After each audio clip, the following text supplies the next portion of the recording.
Last question है 4.2 का। इसमें क्या बोला गया आपने को कॉटेज इंडस्ट्री है, वो प्रोड्यूस कर रही है certain number of pottery articles. Pottery articles क्या, मिट्टी के बर्तन जो होते हैं वो एक दिन में प्रोड्यूस कर रही है। अब क्वेश्चन जो है वो बहुत देखने में तो बहुत बड़ा है, लेकिन बहुत इजी है। सिंपल से 2-4 स्टेप में कंप्लीट हो जाएगा ये, बस समझने वाली बात है। ठीक है, तो स्टार्ट होता है। इट वॉज ऑब्जर्व, यहाँ से क्वेश्चन स्टार्ट हो रहा है। It was observe on a particular day that the cost of production of each article was 3 more than twice the number of articles produced on that day। क्या observe किया गया कि एक पर्टिकुलर डे पे जो आर्टिकल के cost जो आ रही थी, प्रोडक्शन की कॉस्ट जो आ रही थी, वो कितनी आ रही थी? आर्टिकल से 3 more than, और उसके जितने भी नंबर में प्रोड्यूस हो रही है उससे ट्वाइस। जैसे मान लिया अपन ने article lack number of articles produced,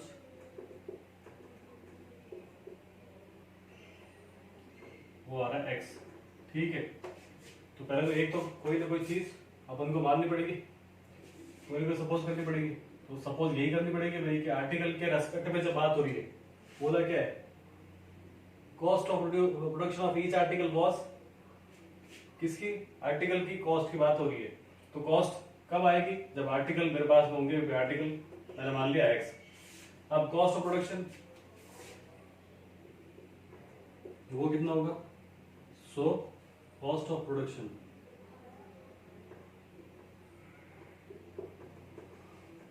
क्या बोला गया है अपने को? 3 more than twice the number of articles,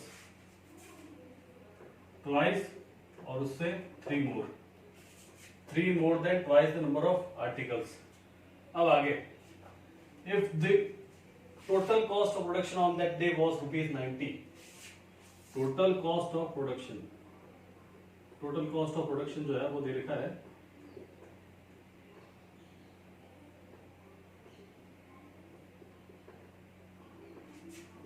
₹90।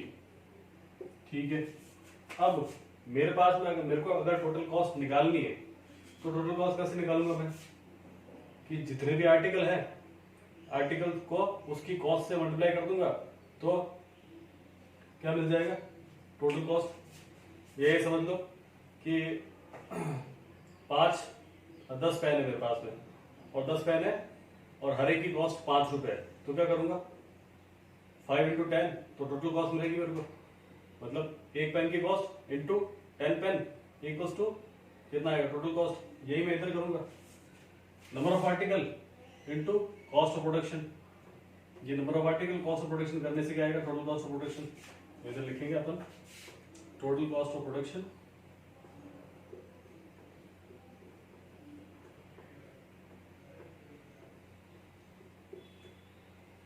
Equals to number of articles produced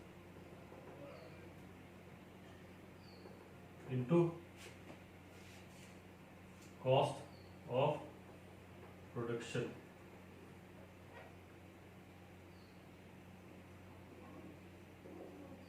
अब simply total cost of production कितना है मेरे पास में? 90 है, सब्स्टिट्यूट करते इधर। Number of article produced x है, सब्स्टिट्यूट करते वो भी। कॉस्ट ऑफ प्रोडक्शन 2x + 3 है, इसकी वैल्यू लगती 90 equals to x into 2x, 2x square plus 3x। 90 उधर जाएगा तो 2x square plus 3x minus का 90 इक्वल्स टू 0। ये मिलेगा भाई। अब इधर एक लाइन की वजह से गड़बड़ हो गई मेरे, तो ये वाली लाइन में हटा रहा हूं उधर से। इंटू कॉस्ट ऑफ प्रोडक्शन इधर लिख देता हूँ, इंटू कॉस्ट ऑफ प्रोडक्शन।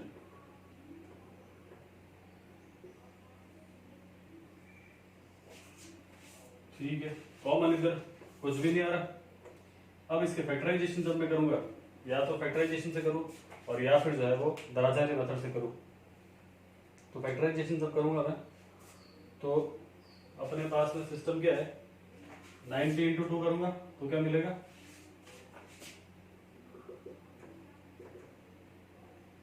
180, और a प्लस बी या a माइनस बी जो चाहिए मेरे को वो 3 चाहिए। ठीक है, तो एक मेथड मैंने प्रीवियस वीडियो में बताया था कि जब इस तरह की बड़ी डिजिट आ जाए तो अपन क्या करते हैं कि ये देखते हैं कि 0 किस केस में आएगा, 5 इंटू 2 के केस में आ रहा है, और किसके केस में आ रहा है, 2 5 10, 2 2 2 3 2 6 6 5 0। ठीक है, उस केस में आ रहा है अपने पास में क्या आ रहा है, पीछे 0, मतलब 5 2 10, इधर 0 आ रहा है और इधर 6 5 30 में 0 आ रहा है। दो केसेस है मेरे पास में, तो मेरे को इधर ऐसी डिजिट लेनी है कि जिनका सम या फिर सब्ट्रैक्शन जो है वो कितना है, 3 आए।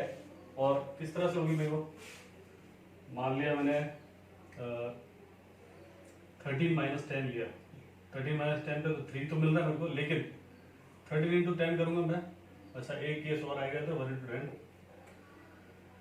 तब भी मिल रहा है 10, 13 माइनस 10 करने पे 3 मिल रहा है, 13 माइनस 13 इंटू 10 करो तो 180 नहीं मिल रहा। फिर दूसरा वाला केस चेक किया मैंने, इधर मैं 15 माइनस अगर 12 लूँ तो कितना मिल रहा है भाई, 3 मिल रहा है। 15 इंटू 12 कर रहा हूँ तो 15 2 30, 15 15 18, 180 मिल रहा है 15 इंटू 12 करने पे। तो दोनों केस मेरे सेटिस्फाई हो रहे हैं। 15 माइनस 12 करने पे 3 मिल रहा है और 15 इंटू 10 करने पे 12 करने पे 180 मिल रहा है। तो यहाँ पे क्या लिखूंगा मैं, 2x square as it is plus x 15 minus 12 minus 90 equals to 0। अब सिंपली क्या करना अपने को, x को मल्टीप्लाई कर देना अंदर और को चेंज करना है ठीक।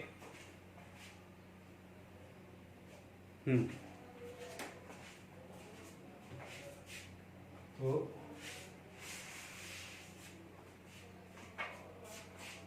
2x square plus 15x minus 12x minus 90 equals to 0। Common कुछ नहीं है, x कॉमन है खाली, 2x प्लस 15, फिर माइनस से इधर 12 को बनाना चाहिए, या कितना कॉमन आ रहा है, 12 1 12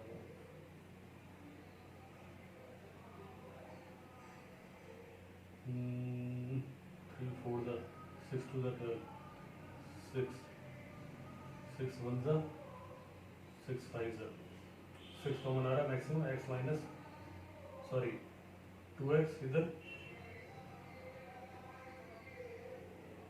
माइनस 15 इक्वल्स टू 0, दोनों ब्रैकेट में सेम चीज आ गई। 2x प्लस 15 और 2x प्लस 15 यानी क्वेश्चन जो हमने करेक्ट है, 2x प्लस 15 लिख दिया अपन ने एक ब्रैकेट में, दूसरे ब्रैकेट में आ जाएगा x माइनस 6, दोनों को इक्वेट कर लेंगे 0 पे, तो 2x प्लस 15 इक्वल्स टू 0। तो यहाँ पे मिलेगा 2x इक्वल्स टू माइनस का 15 और x equals to minus 15 upon 2। ये तो अपना आंसर हो नहीं सकता क्योंकि ये नेगेटिव वैल्यू है।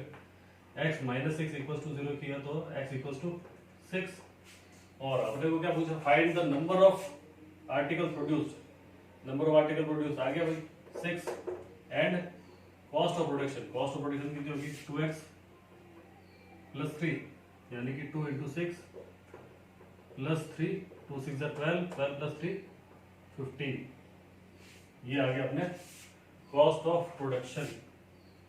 आंसर चेक भी कर सकते हैं वापस से, कोई तरीका है, 15 6 90, और यही तो बोला था कि टोटल कॉस्ट ऑफ प्रोडक्शन कितना होता है 90। तो यहाँ से चेक भी कर सकते हैं, अपन ने जो भी किया है वो सारा करेक्ट है कि नहीं। नेक्स्ट एक्सरसाइज पे आएंगे।